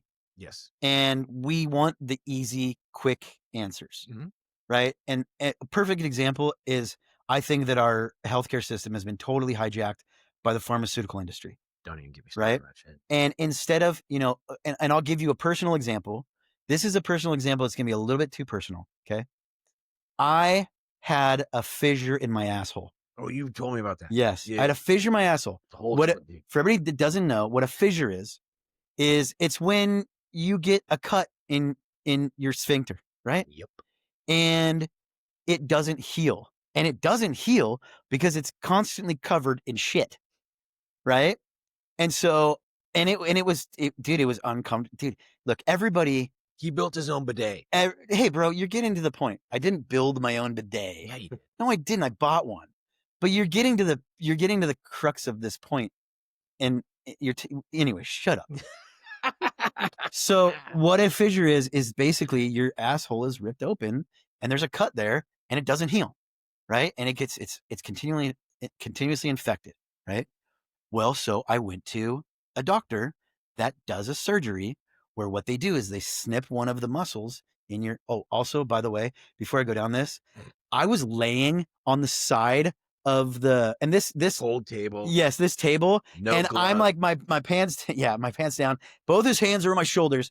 And I'm like, whoa, is that your thumb? That's a big finger. No, but he is literally like, checking me out. And the first thing that I say is like, be gentle on me. This is my first time, and then he gets his finger and then I'm like, did you learn this move in prison? This is what I asked him. Then he calls in his like secretary office manager lady who'd been working for him for like, I don't know, 20 years. decades. And he invites her in. She's not even a medical professional. Invites her in and asks her to hold the flashlight in my asshole. It's just your fucking I swear to God. I swear to God. I swear to God, dude. It was one of the most uncomfortable situations in my life. Okay. Swear to God, on everything that I believe, everything that I hold sacred, this is a true story. Okay. So he wants to do the surgery. Okay. And he's a doctor. He's also a family friend. He did another surgery on me before, right? That I needed. And he's a great guy. I trust him. He's a good dude, right? But this is what he does. This is his profession. He does surgeries. He's a surgeon, right? He saw me. I had a problem. My problem was that my asshole wouldn't heal. Okay. And he didn't ask questions. He didn't judge me, but his do to your ass. But his exactly. Who do we How'd you blame get this for fucking this? Who's to blame? His solution, which is the surgeon's solution, is they snip a muscle in your sphincter to relax it. Because apparently my asshole was way too tight. Liar. Right? And they do that to relax it. And then what they do is they cut out the flesh, the tissue around the wound To create a bigger wound. But to get rid of the infected tissue, and then they suture it together. And there was like a 6-week like downtime that I was going to have to be down, right? And I was like, I'm not doing that. I am not doing that. I'm not doing that. So I was like, dude, there's got to be a better way, right? So I started doing some research, and I used the basic common sense that I have. It's like, okay, this is a wound. If this wound was on my arm, right, which is not covered with shit all the time, what would I do? I would clean it. I would keep it cleaned. I would continue to dress it. I would keep the environment of that wound so that my body can do its job of healing it. I started doing research, and I said, okay, wiping your ass with toilet paper, which in my opinion is for heathens. Okay. But did it just keep on scraping it? It just kept it irritated. Got it. Right. And also all you're doing is smearing the shit into the wound further. Like deeper. Yeah. You're like, that's like, hey, I'm going to clean this wound, with shit. That's literally what I'm doing to my asshole. Okay. So what I did was I did the research and I said, okay, first of all, I'm going to stop using toilet paper and I'm going to get a bidet.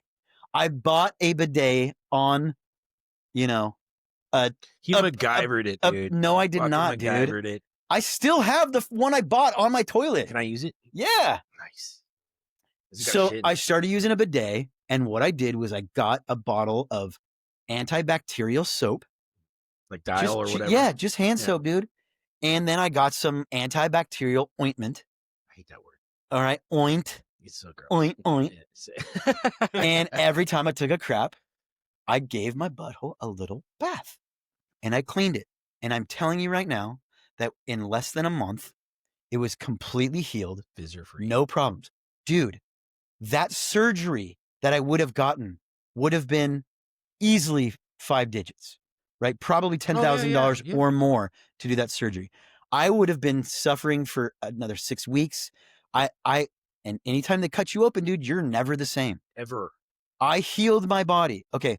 My point is not saying that this doctor is a bad guy or wrong or anything. It is that our whole healthcare industry is designed to cater to the quick fix. But that's not quick. And not telling people how to recreate the environment, a healthy environment, so your body can do what it's supposed to do. Mm-hmm. Right?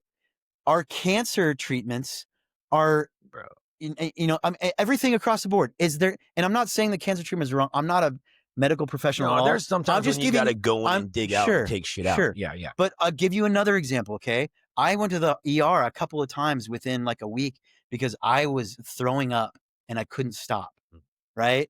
And I ended up going in, dude. I was struggling. And I went in, dude, and they finally did an endoscopy. They went in and looked inside my stomach. They looked inside my esophagus. And they found major, like actual like ulcers on my esophagus. I had been suffering from like acid reflux, GERD, whatever. And like the doctor, the gastroenteritis or whatever, or gastroenterologist, whatever they called, she like put me on a prescription for these acid blocker drugs. Okay. Like basically like Pepsid, which basically decreased the amount of acid in your stomach. Mm-hmm. Right. And she put me on them for at least 6 months. I was supposed to take them for 6 months and then come back in and see her. I was like, I started taking them for a couple of weeks and I was like, dude, I'm not doing this. There's got to be a different, better way. Mm-hmm. And I started doing research and I found 100% aloe vera juice. And I started drinking 4 ounces of it 3 times a day. Good. And the problem was gone. You're going to love your Christmas present. I still have, seriously, I still have acid reflux. It's not as bad. I know what causes it. I know what foods do it. So don't dude, if I drink whiskey and ate ice cream, guaranteed, dude, because it's scary, bro. Wait, did you switch the brand of whiskey? Maybe it's no, I'm kidding. But that's the thing is we are creating these toxic environments in our body. Yeah. And our body is responding. And we should be fixing that stuff. And this is totally different path we've gone down. No. My original point was talking about your analogy. You're saying you need to get to a place in the country. Yes. To create the environment that's not quite so polarized, so we can actually so we can heal things out. So we can heal. Yeah. We can heal. Okay. Right. And Raph pays attention. And there are no quick fixes. Quick fixes always create some sort of other problem. Yeah. That needs right? Regular maintenance. You're trading. You got to come back in. That's why I don't go to fucking chiropractor. Yeah. I mean, unless you got like nerve pain or some shit, but like, oh my back. There are severe, like significant injuries and things like that. Look, I'm not hating on any of those medical professions at all. I don't hate on anyone. But my point was that, and you were talking about insurance and how. No, I'm not talking about insurance. I'm saying that our society is plagued with this quick fix kind of like we want everything to be fixed right now, and we're lazy. Mhm. And one example of that is our healthcare industry, where it's totally hijacked by the pharmaceutical, which is doctors are basically Take trained this pill. to give you something that treats the symptoms, doesn't actually treat the problem itself. And while you're And treating it's the the same thing symptoms, that we started out with Yes. talking about in Yes. society and differences. And- And I said, patience, yes, tolerance, understanding, it fucking takes time. Everything worth Yes. its while in my life that I have, I don't want to say gained or, yeah, fuck it, dude. Anything worth its while in my life that has happened does not happen overnight. It hasn't. Yeah. It fucking hasn't. No, and we need, like, honestly, I think people like Charlie Kirk, look, I would compare Charlie Kirk to a doctor, and you go in there and you got all of these things, and the doctor just says, "You're a fat fuck. You eat like shit. You need to stop eating like shit. Yeah. You need to get off your fucking ass, and you need to start going for a walk every day. And once you can walk a mile without falling over from a heart attack, then you need to start working on 2 miles." And I'm guilty of this, dude. You were talking earlier about how, it's really hard for you sometimes to see the other side because it's hard, because it requires growth. It requires stepping out of your comfort zone and going for and basically growing as a person. Mhm. And I think that we have been plagued with it from everything, dude. We get our news in fucking 15-second clips. And that's not news. I know it's not news, Yeah. but that's where most of us are getting our information from. And it's everything in our life, dude. Is we are so fucking lazy, and I am definitely guilty of that, dude. If we did the basic things to maintain our health, our sanity, if we did things like meditate, if we had conversations with people that disagree with us, and we look at each other's point of view, It makes you well-rounded. it makes you a better person across the board. Yeah. And all of us would come closer to the center. We're not going to go all the way to this. We're not going to be all radical middle. Damn it. All right. But that's the only way we're going to pull people closer to the middle, is if we have a radical middle, dude. We need a radical middle. We need people to be pulled to the fucking middle. And that's how we're going to get away from the fucking, because both the right and the left, the further you go, they're all fucking dickheads, idiots, douchebags when you go too far. Yes. Right? Most of us, I would say 90% of us fall with it. Yeah, probably. Okay. 70. 90% of us fall within the not a total fucking piece of shit. All right. Oh, that's You think, Oh, Wait, no, no. I agree with you now, because I think that there are hardcore liberals, right? And hardcore conservatives that aren't pieces of shit. they're decent people, Yeah, but they've yeah. got some pretty kind of fucked up Like thoughts. I'm not moving. Like, I'm staying right here. You're not going Yes. to talk me out of this, but I don't hate you. Yes. Yeah. Yes. So I agree with you though. So like Charlie Kirk, it's in the 90%, dude. He wasn't saying I hate you. He wasn't No. saying you deserve to die. No. He was saying some things. He was saying, hey, some of you are fat as fuck, and you need to get off your ass. And, my opinion is that the doctors are not fucking, what they're prescribing you is not good for you. And I'm not saying this because I think you're a piece of shit and you deserve to be bad. I'm saying that you keep complaining about the same shit, and you keep going to the same fucking doctor who's giving you the same fucking runaround and telling you this is how you're going to get better, and you're not getting better. Right? Now, you can disagree with him, but his motive and his intent were on, hey, this is why I think you are suffering, and this is how I think you could be better, because I want you to be better.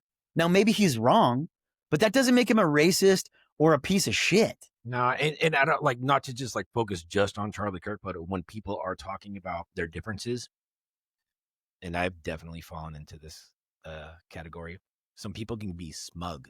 Yeah. About what they're saying, and like, and Charlie Kirk was smug. Oh, sometimes. yeah. He was pretty smug.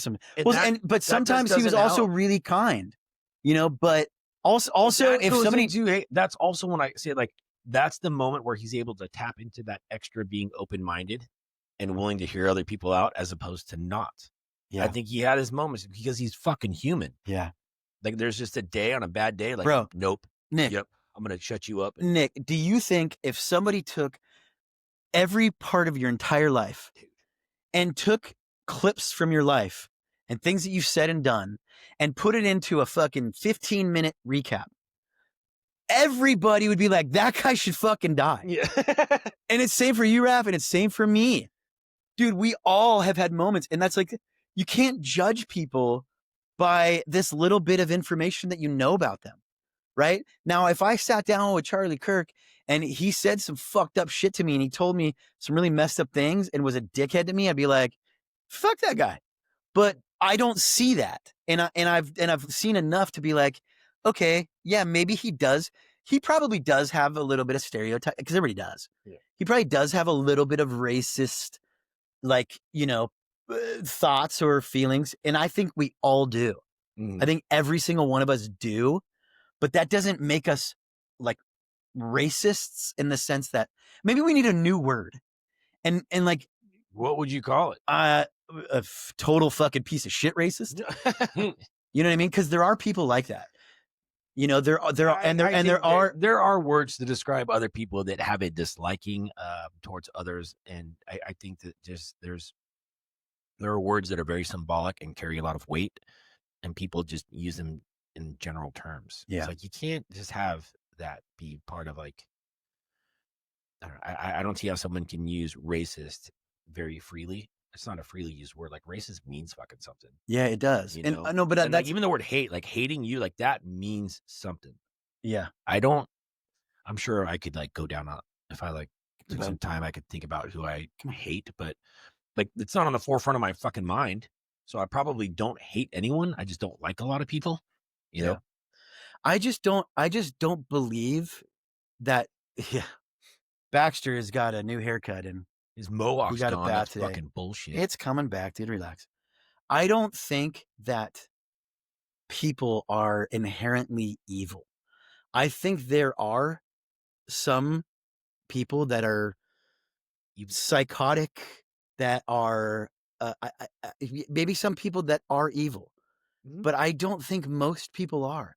I think most people are, when any sort of negative thing comes out of them, it's usually because they're afraid, they're scared, they're hurt, they're in pain. Those are usually the main things. And it's, and they're angry. It's right. It's Because fear. Well, it's fear and pain. It's fear. It's fear and pain. Mhm. It's fear and pain.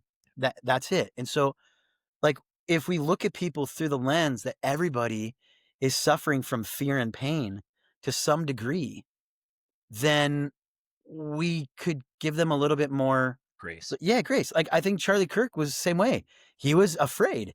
He's afraid for the future of his country. Mhm. He's afraid for what's going to happen where his kids are going to grow up. Like, and maybe he's wrong. And he's probably is wrong on many things, and he was smug about it too. But he's smug, but what he did, I don't want to say guarantee you because I think that's just understood, but he has at least changed someone's attitude towards something, like throughout the nation. Yeah, he's changed their attitude, and that is I don't want to say the most, but one of the most important parts of us having our own perceptions and perspectives on things. Yeah, is the attitude towards it. Yeah, if you're not rigid and angered, or like seeing it from fear, or at least understanding that that's what's hitting you. It's like, okay, you know what, this scares me a little bit, but what else is underneath there? Like, well, look, the radical middle we're way better about having these types of conversations. Yeah. So let's end on a positive note. Yeah. That we're going to try and create the radical middle, dude. That brings people closer to understanding differences and not trying to get you to agree with my side. Bro, I think that I want to totally dedicate my entire life, my entire comedy to radical routine middle. to the radical middle. Because look, dude, I don't, even with comics, there are comics right now that are going around and they're so hardcore on one side or the other. Yeah. And I think that they're contributing to it. And I have jokes on both sides. You'll like this one. Can I tell a couple of jokes before we end off here? And then we're going to end. Yeah. All right. So I got to tell you guys a couple of things first. And I want to pull these clips out so we can say, hey, this is the end right now, but pull these clips out. What? Shut up. I'm just saying use some of these short. Shut. Okay, whatever. Just let me talk. Nope. You're infringing on my Your gayness. So, you bring it out. yo, dude, the radical middle, like we're so radical in the middle that we suck dudes' dicks and we're not gay. That's how radical in the middle we are. All right. That's not Okay. radical. So you know how I have this joke about my buddy, a buddy of mine came out Yes. of the closet, my lifelong friend. He's And not talking about me. my lifelong friend came out of the closet and I'm super proud of him. That's awesome. Rad for him. But the way that he let me know was kind of different, right?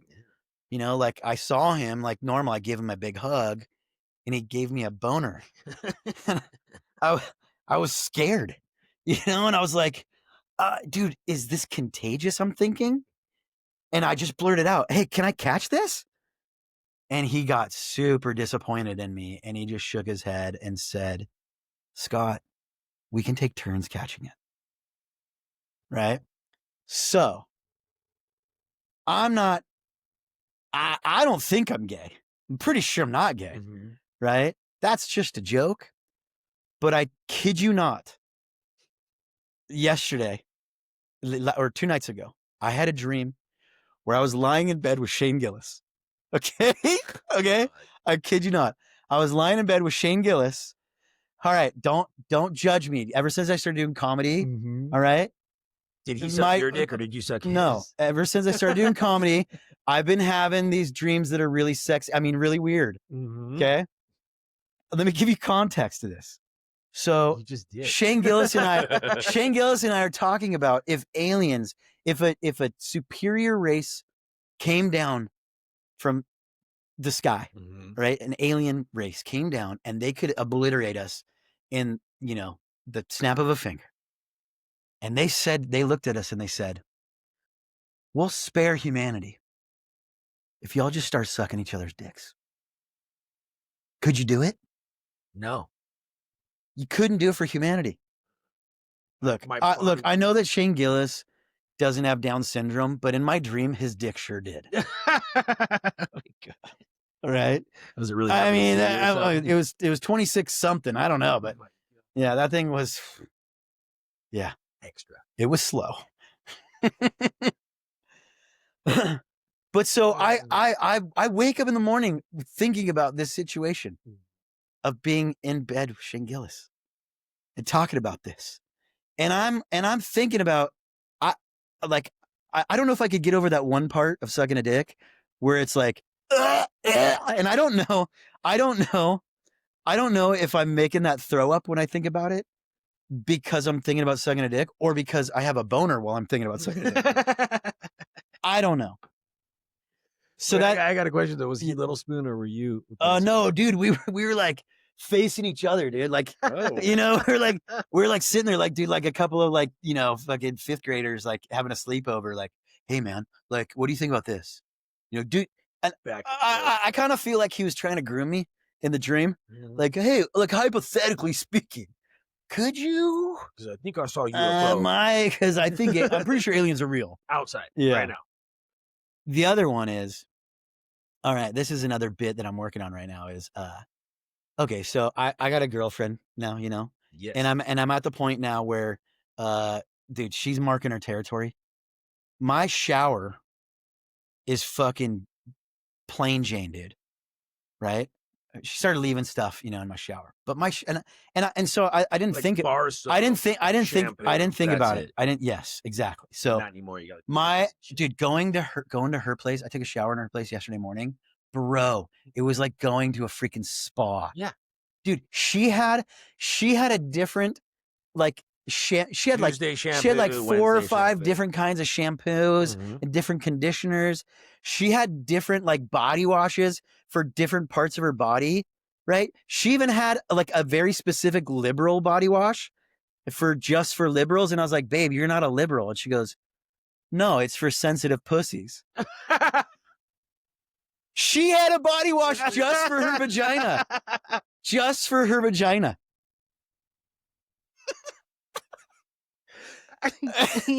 My girlfriend's from Indiana, bro. Okay. I was like, dude, you're not liberal, baby. She goes, no, but it's for sensitive pussies. Guys can use it too. And I was like, whoa.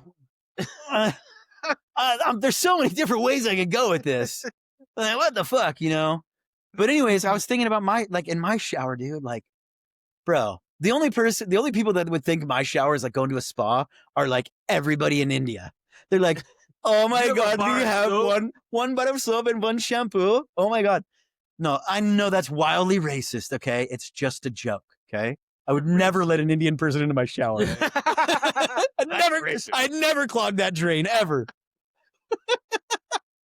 I can't afford that plumbing bill. Oh, shit. Also, just another joke. Okay, but my shower, dude, a bar of soap and one, you know, okay, most dudes are going to be like maybe a bar of soap. I know dudes that have the 3-in-1 where it's like body wash, shampoo, and conditioner, you right? do whatever the fuck you want. Fine, that's most dudes. That was But no, college. I'm just barely a step above that, right? I have a 1 bar of soap and I use Dr. Squatch. And you know what Dr. Squatch is? No. Yeah, it's a soap that's branded for dudes, right? Squatch. Yes. And I was like, Like Sasquatch. Yes. I was like, I don't know that that's like an accurate name for it. I think they should call it like Dr. Pitt's balls, crack, feet, and face. Because that is the order that every fucking dude washes his body. No, it's why not? No, Why? No, crack first, bro. No, pits, because you're doing your pits, right? Oh, then you go right to the balls. I heard crack. Then you go to the balls, but then you go to the crack, and then you go to the feet, and you're like, "Fuck, I forgot my face." No, I always start with head to toe, bro. Yeah, shampoo and face. No, dude. Yes, and then work your way down. Yes, because maybe then you're just bringing the dirt from lower back up. Maybe, dude. That makes no sense. So if you were a chick, you would definitely wipe from back to forward, dude. And then we had that conversation too. Okay, that's a major no-no. That's a major no-no. I know. I was joking.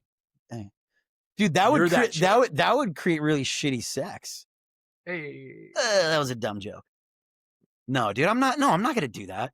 Also, this is the kind of shit this podcast should be about. Yeah. Yes. Right. Dumb. So nonsensical. But I do like the whole like radical middle. The radical middle, right? Like I think it's a good takeaway from yes, the radical middle. But those are a couple of my new premises that I came up with, and I thought it's pretty good, dude. I do. I know. I like it because it will. I don't have to keep on explaining it. I like it. What I need to come up with is like a different kind of body wash for like this is the soap for the left wing, right? And this is the soap for the right wing. You know. Oh, like your essence, the yeah. You don't even need to wash the right wing. You just fucking pray that it becomes clean. Spit. Yeah, dude. Just fucking I just douse it with some fucking holy water. Hope that's clean. Yeah. No, I'll find something. But okay. Yeah, so we'll wrap up, man. I think that kind of the takeaway here is that we've got to figure out how to like we have talk. to see we have to see that no matter what your opinion is, society as a whole is heading down an unhealthy path for everyone, dude. Yeah. Like that's what it is. And like something has to fucking change. We're not going to talk about this very much anymore, but I do have to tell my opinion. I'm pointing at you, Raph. I don't mean to point at you. No. My opinion that I didn't get into fully when we were talking about how we're inflicted with this, like, we're lazy and we just want the quick fixes, is I also think that mentally there are philosophies and there are ways of thinking that hold us back. Oh yeah. Oh. Right. And I think there is a lot of that happening with, with culture. There's a lot of mentality of we can't do something because society's fucked up in this way. And I believe that even though our country is really in a bad place right now, I still think it's one of the best places in the world to live. 100%. And I still think it doesn't matter who you are, what your race is, what your religion is, what your ethnicity is, what your sexual preferences is, whatever it is. I believe that if you believe you can be successful and move upwardly in this country, I believe that it is still possible. Yeah. It may be harder for some, right? I'm not going to argue that. but it is still possible for everybody. Mhm. And that's one of the things that I think we need to normalize more, is that this is still a place where you can do it. And yes, we should fight the blockades that are discriminating against groups of people, stopping them from improving. But I personally think that those kinds of philosophies are pushed by, that mentality is being pushed by kind of the Marxist, the fascist, the, like, you know, these not movements, but philosophies that really don't like capitalism, that want to get rid of capitalism because of the negative aspect of capitalism. Mhm. And there are negative parts of capitalism. And our government, There's negative parts of anything. sure, Okay. yes, Yeah. yes. There's negative But parts that of anything. but it is ultimately, this is ultimately a fight between ideologies of ways to, you know, live. Socialism, capitalism, Mhm. you know, Marxism. I mean, all these things are related somewhat, but that's my opinion. It is, and that goes back to like what Charlie Kirk's worldview was. It's these beliefs and these like movements are designed to make people think that they can't achieve things in this They're just putting limitations on society, themselves. in this society. Yeah. And that's what he believed, Mhm. right? I believe it is happening. I'm not saying where it's coming from. I'm just saying, dude, it happens. Is if you believe you can achieve something in this country, I believe that you can still do it Mhm. if you put your mind to it. Yeah, it might be harder for some than others, but it's still possible. And that's not true in much of the world, Fuck yeah. most of the world. That's not true in China. That's not true. I'd say you got your chances in Europe. Some countries in Yes, Europe. Here, Canada. it's not Yeah. true in most of the world. And so I think we need to take a step back and value what it is that we have. And I believe that that's worth fighting for, Mhm. you know, and I don't mean fighting to like prove that I'm wrong or I'm right and you're wrong. No, it's the standing up for. Yes, And it's being to stand up proud. and say, look, this is something that we should be proud of. And here's why. Yes, there are crappy aspects to it, and we can still continue to work on those things, but we need to work on our own Some other things mindset first. first. Yeah. We need to work on our own mindset. And that's, you know, anyways, that's it. So peace out. Peace out, sauerkraut. Cheers. You all have a wonderful, wonderful day. Wow, that was almost 2 hours. yep. Oops, I gotta stop. I kept